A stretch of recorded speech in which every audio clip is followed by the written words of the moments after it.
All right, I had somebody send me a message asking about their scenario was they pulled their derby cover off and a lot of oil came out of the derby cover, a lot. According to him, probably about a quart. And two, he'd been losing oil. He'd check oil in his oil tank and it would be low. He'd add a little bit of oil to it. And it kept doing this. And we're talking about between oil changes. So, and it wasn't smoking, had no signs of smoking to it, had no other oil leaks anywhere. Well, the oil's going somewhere.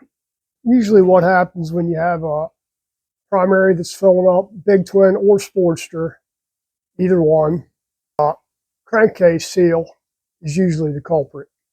Crank seal up under the motor sprocket here, right in this. I'm not taking it apart, but right in here. Sportsters, you got a couple of things happening. It could be the seal itself. It could be the front motor sprocket's loose. And what happens there is your spacer that goes through the seal and up against the bearing or outer bearing, crank bearings can be loose. If the nut's loose, what happens, your seal, your spacer is tight up against the inner race of this outer bearing. That's what seals. If it's loose, it can leak oil past the inside of the spacer up through the splines and fill it up that way. Big twin, same thing. Have a couple of same thing happens on a big twin. You know, compensator's loose, it can start to fill up the primary with oil. Or big twin, earlier big twin, where you've got the stator plug, a little triangular shaped plastic piece that holds it in with two little screws that go in the case. Sometimes those screws, one of them screws comes out, or it's people, whatever.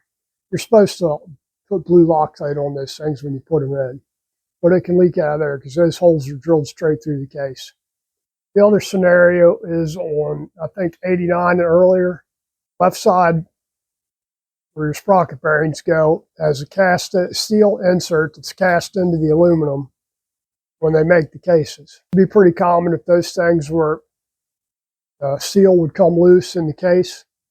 And I've had them before where you could actually shake them, or you could pull the stator off, and you could see separation in between the case and the steel insert.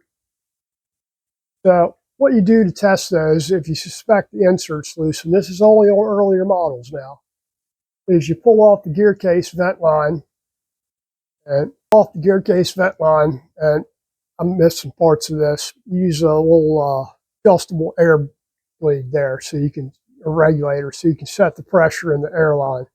You're going to hook your airline up, and I don't have a gauge on here. Like I said, I'm missing it. Usually I have a little gauge that's, you know, this big around, tells the air pressure. So no more than 5 pounds.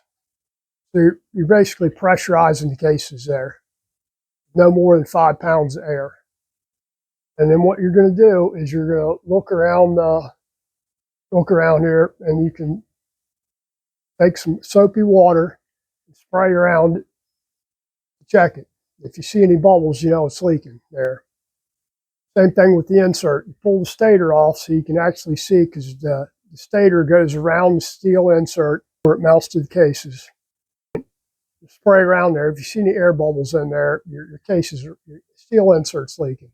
Like I said, that's only earlier models. Up until, well, I don't know when they quit doing it. Because I've had it happen on shovel heads too, where the insert's loose. I had a customer one time. This was really bad. It was, I mean, that one was shaking. It was so loose. Gave him a couple options. I could repair the case there, which was really expensive to do. Basically make a new insert, bore the old steel insert out, turn out a sleeve basically,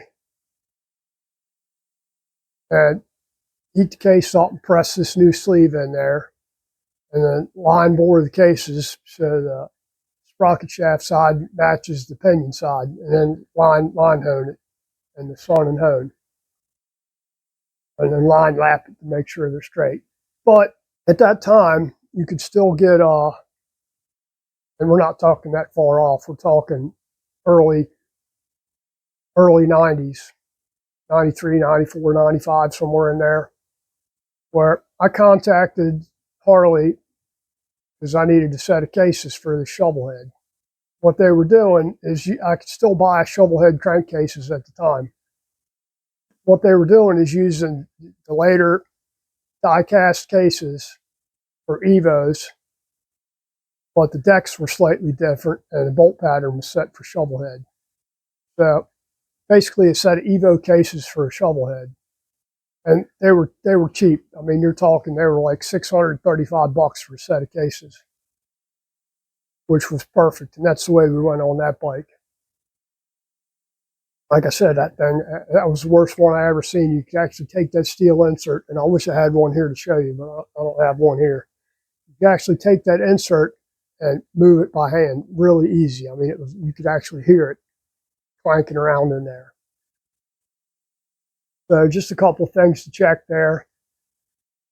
You know, like I said, you pull your derby cover off there and you got a lot of oil coming out, or you notice that your primary is all of a sudden you're losing oil out of your oil tank and your primary is filling up. That's just something you can check right there. Front crank seals. There's really no other way to get that much oil in there. Do a little video on that, a couple of places to check and what happens. Like I said, same thing. A couple of years there that were notorious for whatever reason was like 84, 85 Ironhead Sportsters. Kind of leery about ever buying anything that's 84 or 85. I should say late 84. That's when they changed it to, when they changed the alternator cases from late 84 into 85. And those seem to be the ones that came loose. I did one probably, guy sent me a motor from Massachusetts, I think it was, or somewhere up there, for an Ironhead Sportster, wanted it rebuilt. And, you know, I think a friend of his had gone up to Massachusetts for see family or something and brought the engine back with him. Got it down here, got it torn down, and that one was loose too. I mean, it was shaking loose. And fortunately, new set of Ironhead Sportster cases, which, you know, wasn't even really that long ago. We're talking, well, it's been since I moved down here, so it's 2003, 2004, 2005, somewhere in that range. So at that time, I could still get a 20-year-old case, but was told that was the last time they're doing them. So I'm pretty sure that's the last time they're doing them. And you know, the motor, Harley Davidson's changed a lot. They don't offer the same stuff they used to, or the same services they used to. Because even a totally different subject, but remember, I could still get cylinder heads or shovel heads in the 90s and even in the early 2000s. But what they do is they would make them on a basis. So if they got so many orders for cylinder heads, they would make a batch. It's not like they made them and then they were hoping to sell them. Changed since then because some of the stuff on, and this bike's only, this 25-year-old bike, but some of the stuff on here is already obsolete. You can't get anymore. Kind of surprising to me. They don't carry stuff like they used to, but I guess that's their prerogative. Anyway, I just wanted to point that stuff out. Hope everybody had a great Christmas. Has a great New Year coming up. Guys, take care.